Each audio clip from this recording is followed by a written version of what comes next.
Livro Povos Primitivos e Manifestações Supranormais, de Ernesto Bozano. Capítulo 12. Sessões mediúnicas com telecinesia, vozes diretas, xenoglossia, materializações e identificações espíritas. Resta demonstrar como também entre os povos primitivos e selvagens realizam-se experiências mediúnicas verdadeiras e peculiares, com manifestações que correspondem às que se obtêm entre os povos civilizados. A esse respeito, os leitores terão reparado que, nos casos citados anteriormente, encontram-se diversos nos quais tratam de feiticeiros médicos e de sensitivos que funcionam como verdadeiros e corretos médiuns. Assim se fale, por exemplo, do episódio da sensitiva negra Salima, evocando o espírito do marido defunto Mona, pelos casos citados na categoria das manifestações prevalentemente objetivas ou físicas, e por um outro caso dos peles vermelhas, evocando o espírito do seu chefe defunto chamado Grande Tartaruga. Essas citações antecipadas de fatos fora da categoria particularmente reservada a eles, representam um inconveniente inevitável na presente classificação, em que são numerosos os episódios muito complexos para serem simultaneamente assinalados em categorias diversas. Sucedeu que, para superar a dificuldade, só restava classificá-los na ordem das características mais relevantes neles contidas, e segundo as circunstâncias, reservei para a presente sessão os casos nos quais a característica mais realçada está em que nelas os feiticeiros médicos e os sensitivos assumem decisivamente as funções de médiuns. Uma primeira consideração importante, com relação aos casos dessa natureza, consiste numa outra característica comum, na maior parte dos mesmos, que é a de que as comunicações dos defuntos realizam-se quase sempre com o auxílio da voz direta. Embora não seja correto exigir dos exploradores e dos missionários os relatos que sirvam de provas científicas sobre a autenticidade objetiva das vozes diretas em discussão, não obstante o fato de que elas resultam ser a característica principal da própria experiência, parece já uma presunção legítima a favor da realidade objetiva do fenômeno, pelo menos para um certo número de casos, isso enquanto não for possível. Através dos séculos, indígenas, exploradores e missionários terem estado sempre enganados a respeito. O explorador Lídio Cipriani, no livro citado anteriormente, observa esse propósito. A crença nesses espíritos falantes, ou melhor, sibilantes, é geral na África do Sul, e chega também ao norte, depois no Zambezi e depois no Congo. Na província do Cabo, os feiticeiros Xhosa pretendiam fazer falar o espírito no pavimento da cabana, entretanto, no Baixo Zambezi, o espírito permanece morando numa cabaça, na qual, se consultado, responde.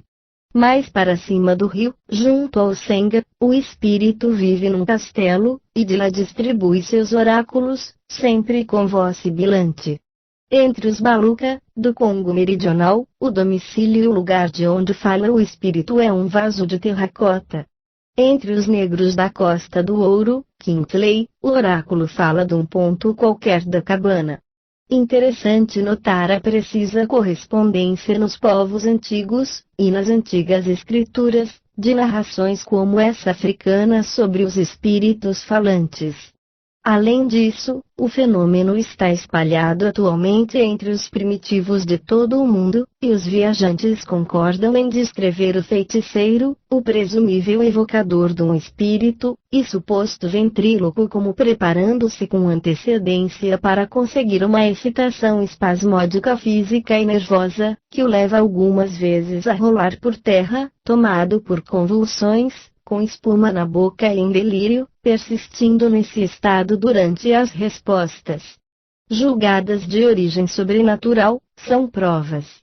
De resto, as causas das características em exame nas comunicações dos defuntos entre os povos selvagens, tornam-se manifestas e consistem no fato de que, não existindo entre eles a linguagem escrita, os defuntos não podem entrar em relações inteligentes com os vivos, senão com o auxílio da voz direta, da possessão mediúnica e da tipologia, pelo sim e pelo não, mediante uma trípode qualquer, ou um objeto suspenso por um fio.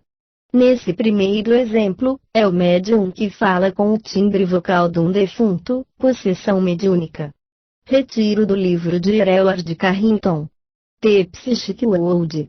O explorador B. Malinowski, tratando dos fenômenos supranormais que se realizaram entre os ilhéus, na Melanésia, observa.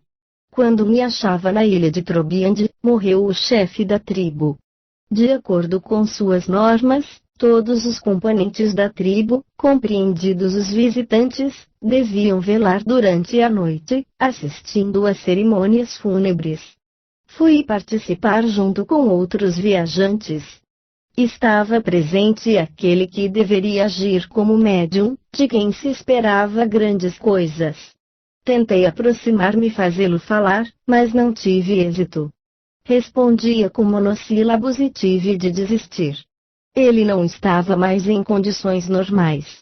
Parecia superexcitado, murmurava palavras incompreensíveis, tinha sobressaltos nervosos e também períodos de ausência psíquica, talvez em transe, durante os quais, seu olhar sem expressão fichava-se no vazio.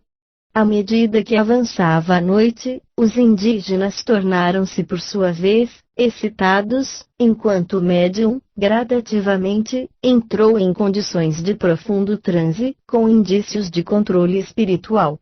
De repente, ele impertiga-se, e com um timbre de voz enérgico, tão sonoro que eu não tinha jamais imaginado pudesse sair de sua laringe, entoou um canto religioso.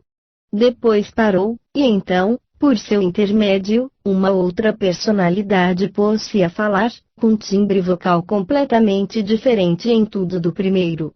À volta, sucediam-se estranhos efeitos de vozes plurimas, como se diversas personalidades dos defuntos se esforçassem para falar simultaneamente. Depois do que, suas frases tornaram-se breves e incisivas, e, depois, sempre mais demoradas. Sucederam-se crises de cansaço e de sons sussurrantes, até quando o médium se entregou, prostrando-se em terra, evidentemente exaurido até desmaiar. Só então percebemos que o espírito do chefe defunto tinha falado pela boca do médium, e que todos os presentes haviam reconhecido o timbre vocal que, se bem que mais sonoro que o normal, era absolutamente idêntico. Ver página 240. No caso exposto, é de se notar o sinal dos estranhos efeitos das diversas vozes, como se diversas personalidades de defuntos se esforçassem para falar simultaneamente. Assim mesmo é que o fenômeno se realiza algumas vezes também entre os povos civilizados, nas experiências com médiuns nas incorporações. Isso determina uma interferência sumamente instrutiva no sentido de demonstrar a presença real no local de duas personalidades de defuntos que se esforçam simultaneamente para comunicarem-se com os vivos, influenciando o médium por processos diversos. Vale dizer que, enquanto uma vale-se diretamente da laringe para a incorporação, a outra aide por transmissão telepática sobre os centros cerebrais da linguagem.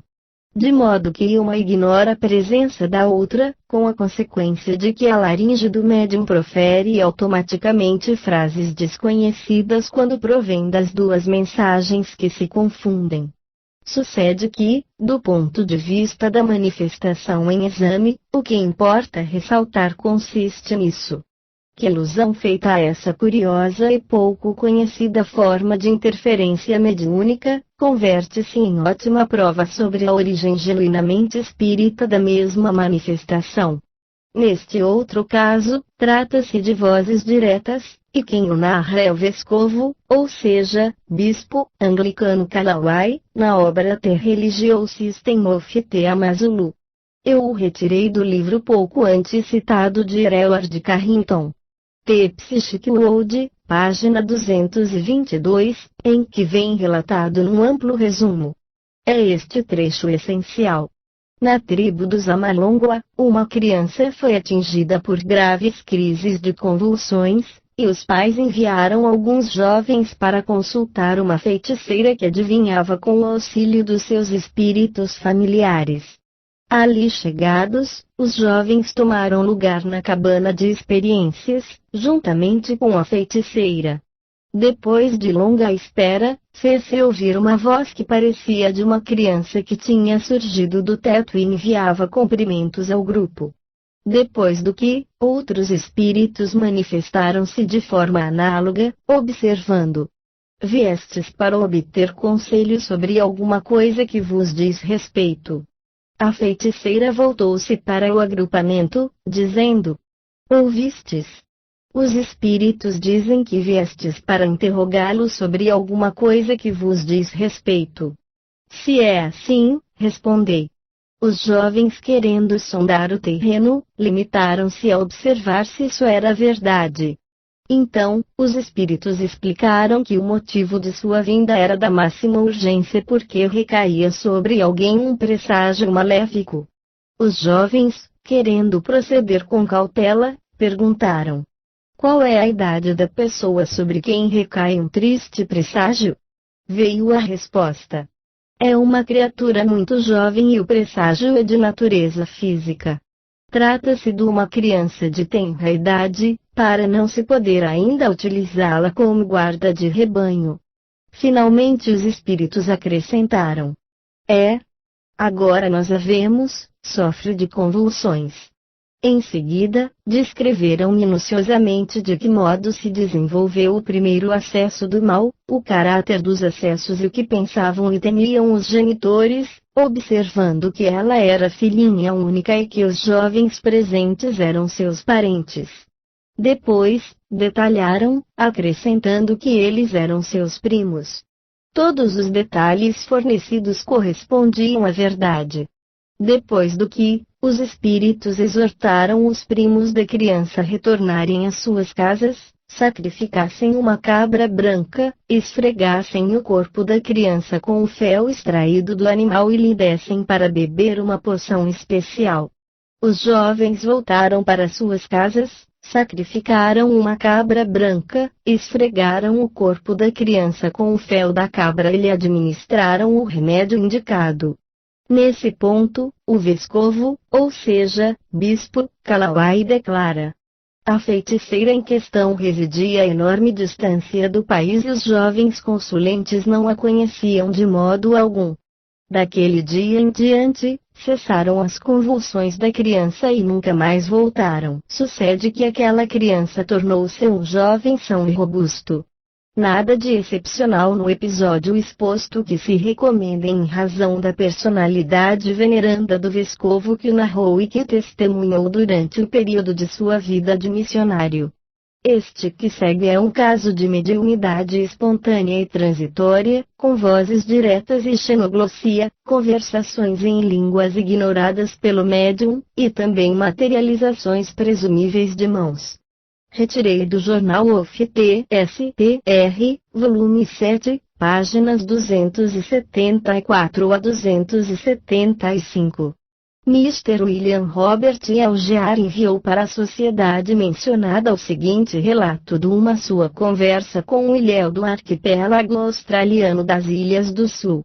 Meu nome é Gana e sou nativo da Ilha dos Mares do Sul. Sou cristão, todos me conhecem, logo, não posso mentir. Quando trabalhava nas plantações de algodão da Ilha Coira, no arquipélago de Fiji, se encontrava também um nativo da Ilha do Sul que era um Omba, e que um dia adoeceu com disenteria. Bom, uma vez um meu compatriota foi ter com ele para saber se tinha necessidade de alguma coisa e encontrou-o muito mal. Estava insensível, isto é, em transe, mas falava continuamente e não era com sua voz, mas com uma outra, que parecia sair-lhe do ventre. Depois do que, não demorou muito que todos os habitantes do país começaram a interessar-se por ele, porque falava com todos em suas várias línguas. Eu, por exemplo, tinha certeza de que ele não conhecia uma palavra da língua da minha ilha, todavia, falou-me demoradamente na minha língua, referindo-se à minha terra e às pessoas do meu conhecimento que já estariam mortas. Ora, tudo isso era verdade, porque informei-me com pessoas da minha terra que vinham para Coira. Tudo verdade, senhor. Então, devíamos acreditar nas suas palavras e vós entendereis. Bem, depois daquela noite, ouvia-se sempre falar daquela maneira quando aquele homem adoecia, isto é, quando caía em sono mediúnico. 4 ou 5 vezes alguns de nós entrávamos na cabana quando ouvíamos falar daquele modo. Acendia-se uma luzinha, mas não se via ninguém, fora o homem doente, que parecia morto.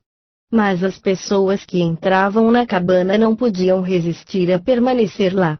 Nós havíamos tentado tudo, mas inutilmente, porque não tardava a se ficar com medo. Lá havia qualquer coisa que obrigava a fugir. Ninguém pode dizer que viu alguma coisa, apenas ninguém podia resistir a ficar lá dentro.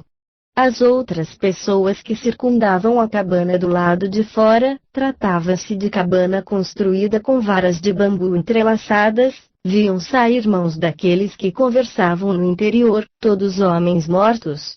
Elas as agarravam algumas vezes, achando aquelas mãos pequenas e curtas como se tivessem uma única articulação. Ora, aquelas pessoas mortas disseram sempre a verdade e falavam sempre a cada um na sua própria língua. Mas eis que, um dia, aquele homem sarou completamente do seu mal e tudo acabou.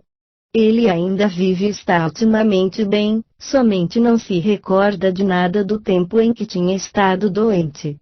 Jamais eu tinha visto coisa semelhante, mas os indígenas de Macai e de Queensland me disseram que, nas plantações de açúcar, eles tinham observado a mesma coisa. Vós conhecestes Tontoti, ele estava comigo quando tudo isso acontecia e sabe de tudo, quanto eu, e podeis interrogá-lo. Num ligeiro comentário, o diretor do jornal OFT-SPR comentou que a veracidade do caso exposto está manifestada pela consideração com que o ingênuo narrador descreveu em todos os seus particulares fundamentais a modalidade pela qual se desenvolve o estado de transe mediúnico nos povos civilizados.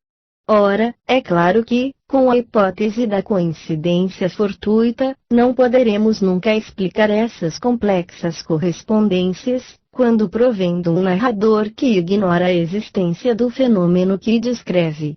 Esse é o caso do episódio exposto, no qual o ignorante ingênuo Ilhéu ressalta, acima de tudo, a particularidade classicamente verdadeira de que o sensitivo do qual falava não se lembrava nada do tempo em que havia estado doente, isto é, do período em que esteve sujeito aos acessos de sono mediúnico.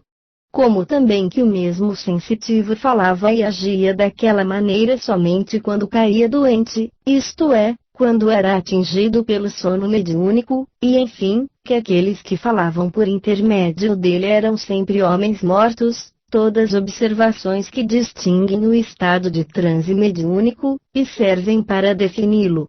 Sucede que, se o narrador descreveu as condições de um estado psicofisiológico anormal, que não podia conhecer por via de informação, significa que ele devia conhecê-lo por ter feito experiência pessoal. Do ponto de vista das manifestações ocorridas, torna-se indubitavelmente importante a descoberta de um episódio de xenoglossia entre os povos selvagens, episódio tornado mais interessante pela sua combinação com o fenômeno físico das mãos materializadas que, depois de serem concretizadas na obscuridade da cabana, que servia de gabinete mediúnico, manifestavam-se no exterior, deixando-se agarrar.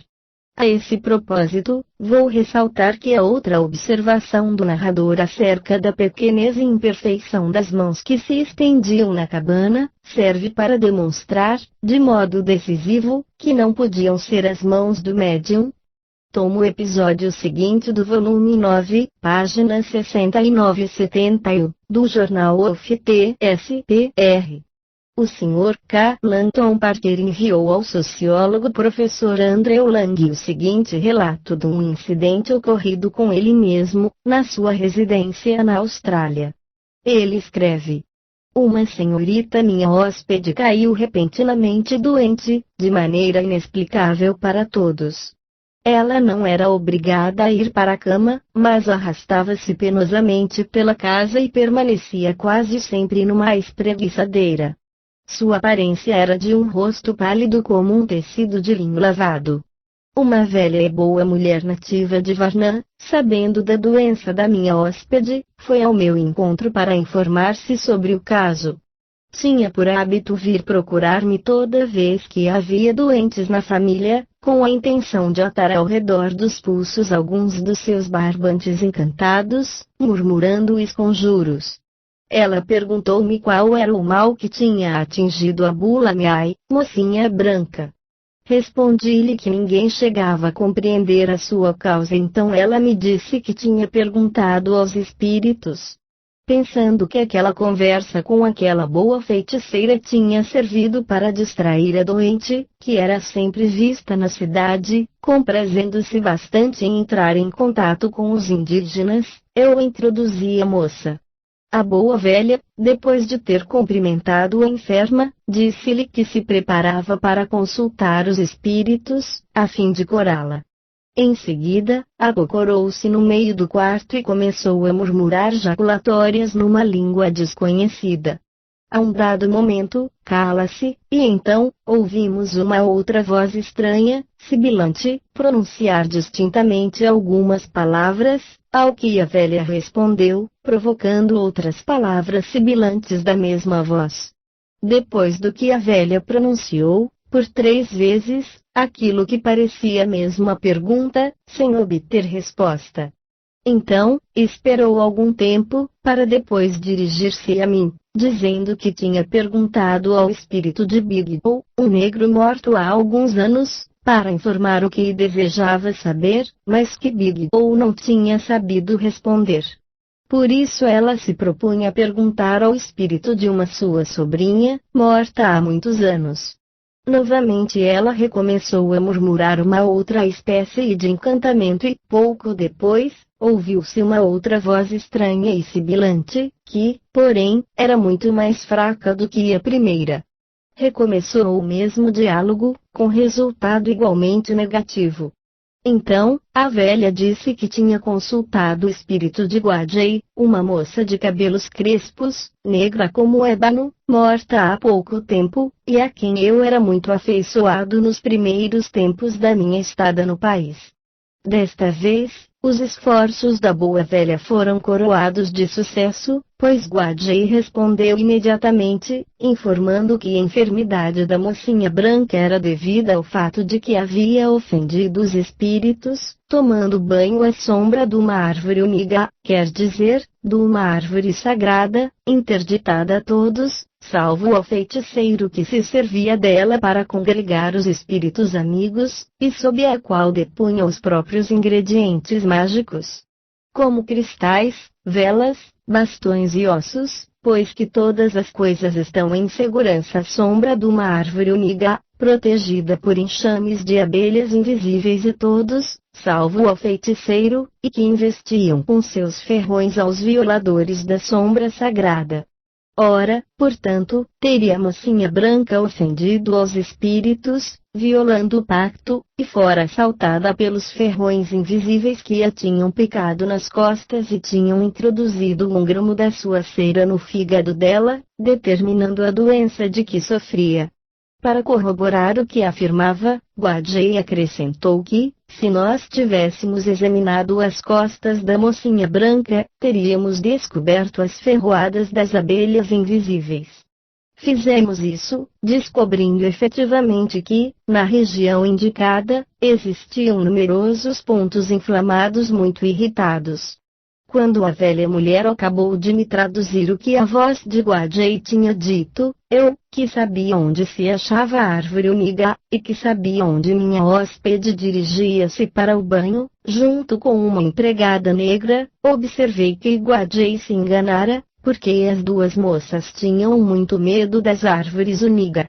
Ao que a velha respondeu que Guajei não mentia nunca e que por isso se devia aceitar por verdade sua narração. Nesse ponto interroguei a enferma, perguntando: a árvore uniga de que falaste seria talvez uma grande árvore coalaba, existente entre a enseada do rio e o jardim? Sim, respondeu a velha. Então, disse a doente, é mesmo verdade que eu tomei o último banho à sombra daquela árvore. Havia me levantado muito tarde para sair com as outras moças, pelo que tomei banho sozinha lá. E como o sol estava sufocante, não fui à enseada e entrei sozinha na água sombra daquela grande árvore. Com isso, tendo-se estabelecido a origem do mal, com plena satisfação da velha mulher, ela dirigiu-se novamente ao espírito de Guajei, rogando-lhe para curar a moça branca. O espírito foi rápido para sibilar o seguinte método de cura. A doente não devia beber nada quente, nem comer. Permanecer de cama, onde devia beber muita água fria que contribuiria para dar sono. Então Guajei estava intervindo para depurar seu fígado da cera. Conseguindo isso, a doente continuaria a dormir profundamente até de manhã e despertaria já curada e revigorada. A velha mulher deveria facilitar a cura pronunciando um encantamento antes de ir embora. Isso foi feito imediatamente enquanto a velha pronunciava as palavras mágicas, esfregava os pulsos da doente. Em seguida foi embora, dizendo que levava consigo também os espíritos, mas que Guajei voltaria durante a noite. A doente guardou o leito, dormindo profundamente até de manhã. Quando despertou, tinha recuperado quase completamente a saúde e sentia-se vigorosa como antes. Também o seu olhar, antes amortecido e amarelado, estava vivo e brilhante. As vozes dos espíritos por nós ouvidas provieram às vezes dos lábios da velha. Outras pareciam proceder das mãos dela e dos ombros, e em 2 ocasiões ressoaram antes, no ângulo do quarto e depois no ângulo oposto. Todos nós experimentamos imitar a estranha voz sibilante dos espíritos, mas sem nenhum êxito.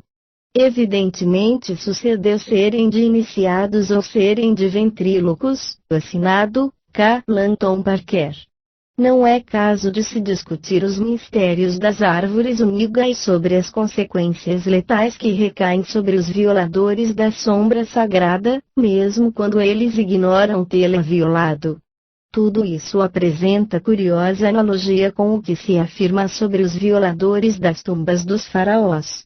De qualquer modo, ressaltada a concordância, é melhor abster-se de qualquer comentário a respeito de um enigma que não apresenta bases suficientes para formular induções. Por isso, limitar-me-ei a propor mais uma outra hipótese com o fim unicamente de elucidar o caso em exame. Reparo, não obstante, a coincidência curiosa entre as fantásticas explicações fornecidas pelo espírito de Guajei sobre as origens da doença misteriosa de que sofria a moça branca, e as 2 circunstâncias dela ter violado, efetiva e inconscientemente, a sombra sagrada de uma árvore uniga, e de ter se descoberto no corpo dela e na região indicada por Guajei, numerosos pontos inflamados e irritados correspondentes ao que a mesma personalidade mediúnica tinha asseverado sobre as ferroadas das abelhas invisíveis. Quanto à explicação dessa última coincidência, poderia presumir-se que o espírito de Guajei, ou a clarividência da velha sensitiva, haviam visualizado esses pontos inflamados existentes nas costas da doente, entrelaçando com seu fantástico relato, conforme as crenças indígenas.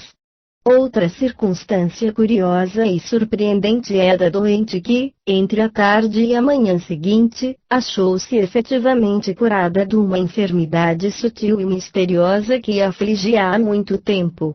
Mas o prodígio poderia atribuir-se aos efeitos bastante conhecidos da autossugestão, e à semelhança do que se realiza nos famosos milagres de Lourdes que, como já se ressaltou, resultam numa consequência feliz de uma autossugestão originada pela fé fervorosa dos doentes. Não obstante, poder-se-ia objetar que no caso em exame não existia na moça branca essa fé fervorosa na sua cura imediata. Essa última observação faz voltar à memória um outro caso citado anteriormente, que apresenta a estranha analogia com este em exame. É o caso de um feiticeiro médico africano que, indispondo-se com um oficial do exército colonial alemão, provocou nele à distância câimbras no estômago, para depois curá-lo rapidamente quando obteve os presentes desejados. Nessa circunstância, ressaltei como se tudo concorresse para fazer presumir que o feiticeiro tivesse realmente exercido um influxo supranormal no oficial em questão. Isso pelo efeito de transmissão telepática dos estados de ânimo emocionais correspondentes às próprias intenções. Ou por efeito de transmissão à distância de fluidos vitais, ou vibrações psíquicas, as quais, ou a qual, teriam agido subconscientemente sobre o sistema nervoso do oficial, provocando, num primeiro momento, crises de contrações espasmódicas viscerais doloridíssimas e, num segundo momento, a pronta cura das mesmas crises.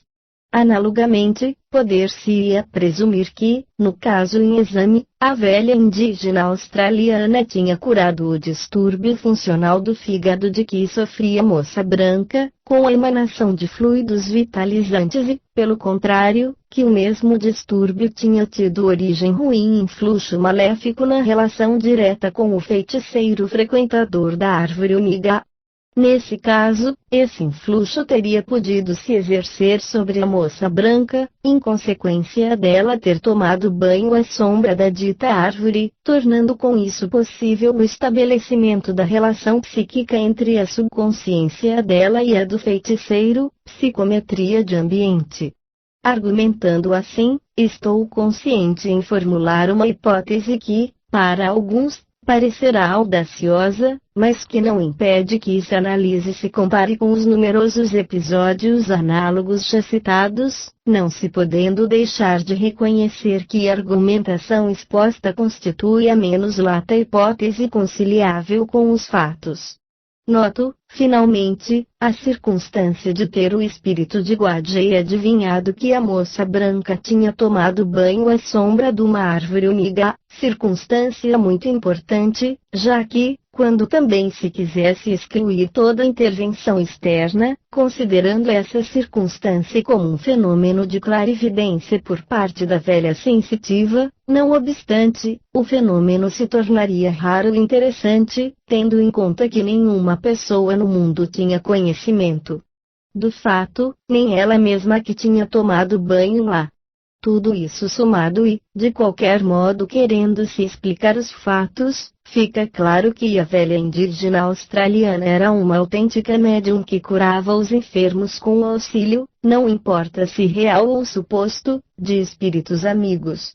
A esse respeito digna de nota a circunstância de que os primeiros dois espíritos interrogados pela médium não foram capazes de fornecer explicações sobre a origem da doença da moça branca, e muito menos foram capazes de curá-la, o que tenderia a demonstrar a realidade de uma intervenção externa, porque se tratasse da faculdade clarividente da médium, não se compreenderia as duas primeiras tentativas sem êxito, coroadas pouco depois com um brilhante sucesso. Não é possível um pronunciamento em louvor do gênero de mediunidade particular da velha sensitiva, que neste caso, como em tantos outros, assume forma de voz direta, isso em consideração aqui, a modalidade pela qual se realizaram as vozes diretas, se presta para ser explicada de uma forma mais ou menos afim com o ventriloquismo, que, de resto, nada alteraria a genuinidade dos fatos. No caso que segue é tratar da materialização de um fantasma. Retiro da revista Psychic News, 2 de setembro de 1939. Sr. Margaret A. Bevan narra que 2 oficiais do exército canadense, um major e um capitão, que sabiam que ela possuía muita prática em experiências mediúnicas, convidaram-na a acompanhar uma sessão mediúnica que devia realizar-se numa tribo de peles vermelhas, ao norte do Lago Ontário.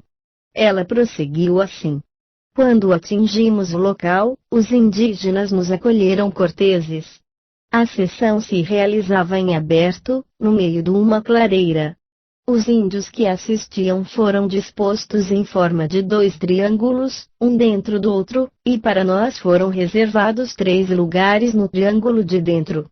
No centro, achava-se uma bela tenda adornada ao redor com desenhos coloridos e não estava fixada no solo, porém, assentada numa planície de relva. Pouco mais adiante, num pequeno bosque, estava um outro grupo de índios músicos que começaram a tocar e a bater nos seus tontons. Depois de cerca de meia hora de espera, a tenda começou a vibrar, depois a levitar-se lentamente, até elevar-se suficientemente para permitir perceber o interior. Verificamos, portanto, que a tenda havia se erguido sem intervenção de agentes humanos. Em seguida, desceu também lentamente, retornando ao seu lugar na relva.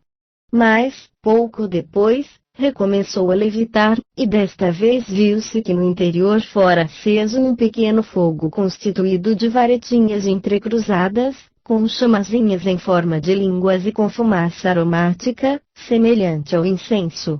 A tenda, depois de ser erguida rapidamente até uns 12 ou 14 pés de altura, desceu, retomando seu lugar sobre a pequena fogueira.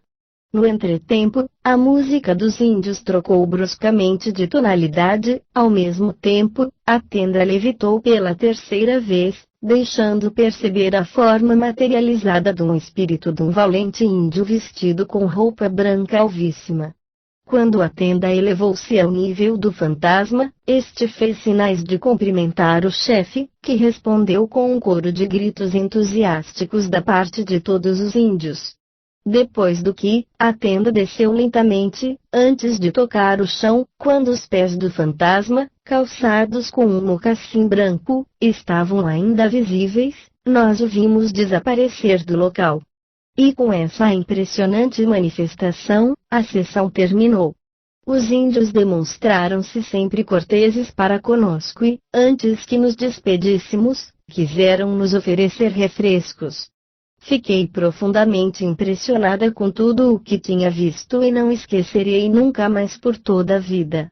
A sessão aqui descrita, acontecida em aberto e em plena luz do dia, com levitações da tenda onde não se encontrava ninguém, com o fenômeno do fogo aceso no interior da mesma, sem intervenção humana vista, com o outro fenômeno culminante do fantasma materializado surgido dentro da mesma tenda, e do qual viram desaparecer os pés no local, resultaria numa sessão tecnicamente importantíssima que mereceria um longo comentário.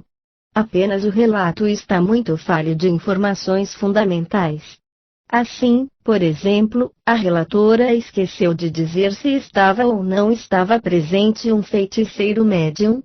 Todavia, devia estar certamente, embora seja verdade que nas sessões mediúnicas dos índios peles vermelhas, a tenda na qual se davam os fenômenos, está quase sempre isolada e separada do médium, nada, portanto, de desusado se saberia sobre a disposição da sessão, mas a relatora deveria fornecer informações sobre o médium e sobre o lugar por ele ocupado em relação à tenda mediúnica. Sem o que, o seu relato perde todo o valor científico e seria vão levar em consideração as manifestações ocorridas. O caso que segue merece, pelo contrário, ser levado em séria consideração porque há nele manifestações de ordem espantosa. Foi referido por um índio pele vermelha, inteligentíssimo, que estudou em Universidade dos Estados Unidos, superando brilhantemente o curso, tanto que foi recebido na Escola Militar de West Point. fez a guerra de 1914, no exército canadense, voltando com a patente de capitão, coberto de ferimentos e honrado com algumas medalhas de valor militar. Ele publicou recentemente um livro de recordações da infância e juventude quando naquele tempo era ainda um índio da tribo nômade. Livro em que vêm descritos, numa forma simples e eficiente, os costumes, a educação, as condições morais, as crenças, as práticas diversas daquela tribo primitiva. Intitula-se com o seu próprio nome Long Lance, New York Cosmopolitan Book Corporation, e é sumamente interessante da primeira à última página, e de fato muitas vezes comovente. O missionário da região, Canônico Soqueira e um outro missionário da região de Blackfeet, testificam a autenticidade sobre tudo o que foi descrito por Long Lance em seu livro. Igualmente fazem o comissário do governo William Morris Graham e o ministro dos negócios dos índios, Duncan Campbell Scott. Do ponto de vista psíquico e psicológico, torna-se interessante a longa exposição dos métodos rigorosíssimos com que as tribos índias procediam para avaliar os candidatos aspirantes à profissão de feiticeiros médicos, não apenas pelo longuíssimo tempo de aprendizagem das provas de todos os gêneros a que deviam submeter-se antes de serem considerados idôneos para essa profissão. Limito-me a transcrever um longo trecho do relato de Long Lance, sobre experiências mediúnicas que assistiu numerosas vezes na juventude. Essas sessões realizavam-se dentro de uma tenda de grandes proporções, construída propositadamente com uma grande abertura circular no alto. Podia conter uns 100 espectadores, enquanto que uns outros tantos assistiam à sessão do lado de fora, escutando o que sucedia. Ele continua assim. Nem bem os espectadores tinham tomado lugar, começavam os preparativos para a grande cerimônia. O assistente do feiticeiro médico fincava no meio 4 grandes estacas que juntava e ligava juntas no alto, enquanto dispunha as bases das mesmas de modo a deixar no meio um espaço de cerca de 12 pés de diâmetro. Depois do que, sendo ajudado por 4 empregados, fincava firmemente no solo da pequena arena, grandes pregos com a ponta virada para o ar, a cerca de 2 polegadas de distância entre si. Toda a superfície daquele quadrado era coberta com pregos semelhantes, cujas pontas eram antecipadamente afiadas, tanto que poderiam trespassar, de um lado ao outro, os pés que os pisassem. No centro desse quadrado, ficava livre um espaço apenas suficiente para que um homem lá se colocasse ereto sobre os pés. A única possibilidade de tomar lugar naquele ponto era de dar um grande salto sobre a superfície dos pregos aguçados para cair exatamente no espaço livre descrito. É manifesto que uma empresa semelhante tornar-se-ia impossível para se realizar, sem arriscar-se a trespassar os pés, e depois cair sobre os pregos, arriscando a vida. Isso preparado, o feiticeiro médico ingressava na tenda e despia-se completamente, deitando-se por terra. Os ajudantes amarravam suas mãos, palma contra palma, e com tiras macias de couro atavam juntos seus polegares.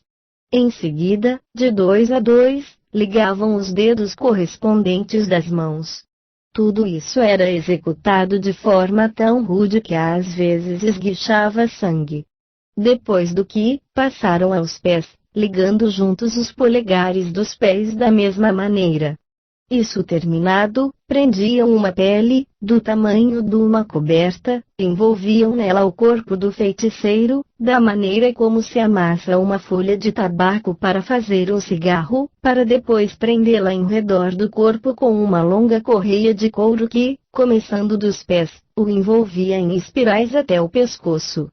Em seguida, envolviam-no ainda numa segunda coberta de pele, com uma segunda atadura em espiral, cujos anéis estavam situados à distância de 1 polegada entre si, assegurando desse modo uma rigidez perfeita àquele envoltório vivo.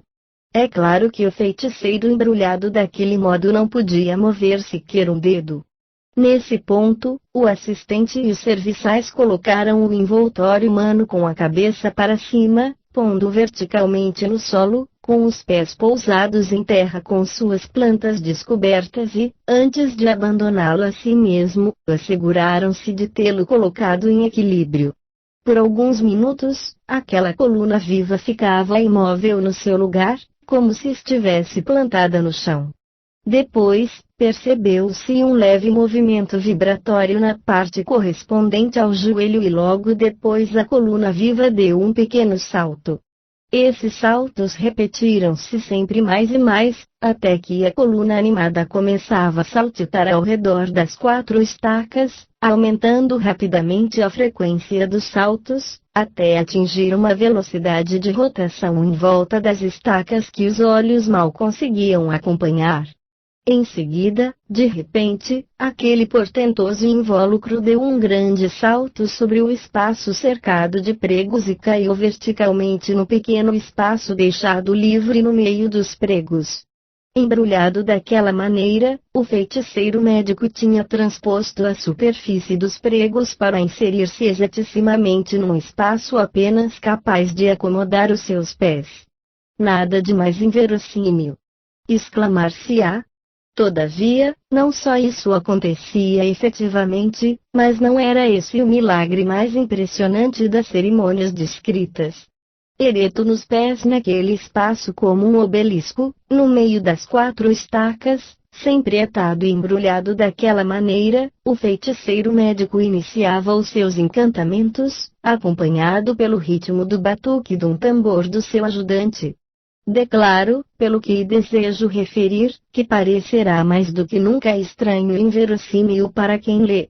Estranho e inverossímil torna-se certamente o que, porém, não impede que seja isso o que sucedeu com absoluta exatidão, durante a tal cerimônia. Como? Por quê? Ninguém sabe nada.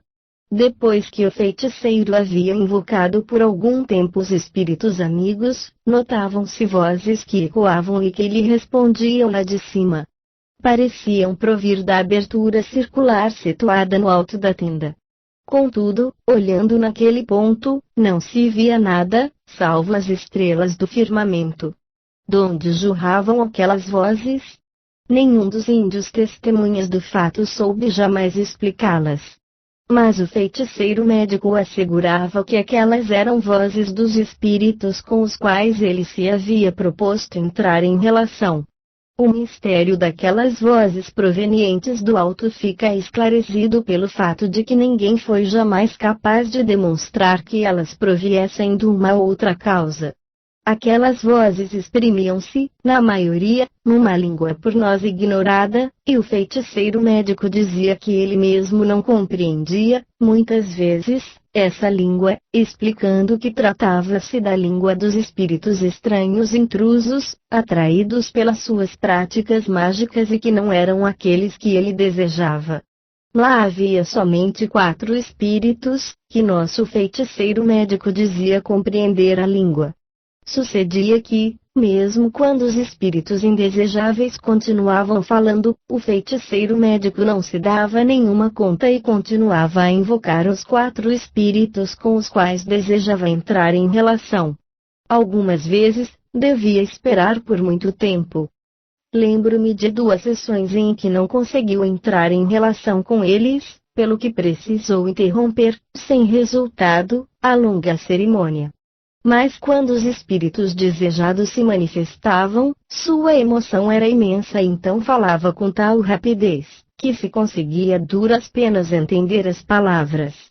Dir-se-ia que ele pretendia empregar com rapidez, e utilmente, o breve tempo que o espírito lhe concedia para responder suas perguntas. Se tratava de uma pergunta relativa a uma cura, o doente, que ele havia conduzido à sessão, parecia dividir com ele seu estado emocional, que parecia indispensável para obter a cura. Nós tínhamos visto alguns doentes agonizantes, conduzidos à tenda, levantarem-se e passearem curados. Se ele desejava, pelo contrário, informações sobre acontecimentos futuros, então voltava-se para o espírito, exprimindo-se por parábolas, e vinha a resposta em forma de oráculo. O espírito comunicante exprimia-se na nossa língua, usando, não obstante, palavras antiquadas não mais em uso.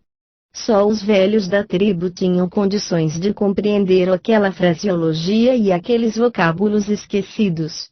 Mas, a parte da cerimônia mediúnica, que para nós era a mais terrificante, se desenrolava no fim da entrevista com os espíritos. Essas entrevistas assumiam sempre formas variadíssimas, com incidentes impressionantes sempre diferentes, mas a cena final iniciava-se infalivelmente por um turbilhão de vento que investia de cima para os espectadores, assim que os espíritos tinham cessado de conversar. A enorme tenda rangia e balançava sob o ímpeto daquela rajada de vento, que fazia vibrar também as estacas do centro, enquanto causava a todos nós arrepios de terror. Eram momentos terrificantes, tanto mais que da abertura no alto chegavam ruídos estrondos de toda a espécie, em que, apesar de ensurdecedores, predominava, por sua vez, uma turba infernal de urros desesperados e de gritos agudos de medo. Acrescente-se o eco de tombos barulhentos e de objetos que se entrechocavam uns com os outros, e não só chamazinhas que vagavam, e formidáveis solavancos na tenda. O bando medroso terminava com um grito angustiado saído do feiticeiro que, ao mesmo tempo, desaparecia diante de nós. Mas era num átimo porque ouvia-se sua voz que implorava lá do alto. Ajuda! Ajuda! Depressa! Depressa!